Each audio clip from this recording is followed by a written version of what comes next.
ka papasok ha, trespassing ka.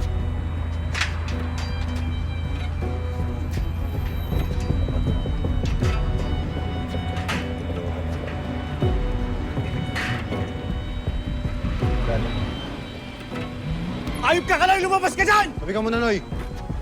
Ano? Ayop ka! Harapin mo ako! Ginulangan mo yung anak ko, hayop ka! Ano ba iniiyak-iyak mo? Gago! Ikaw ang gago!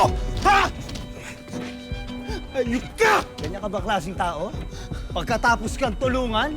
Alam mo, kung hindi nakikiusap sa akin si Makmak, hanggang ngayon nasa kulungan ka pa. Anong tinulungan?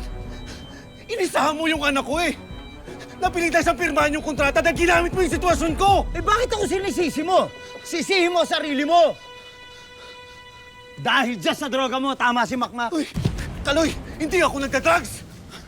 Sinetap mo lang ako eh!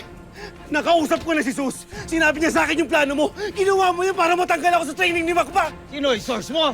Yung bakla. Pareho kayong bakla. Puro kayo Gago ka! sangkal. Gago ka ha! Hoy! Hawakan yan! Sige! Lapit nga rito.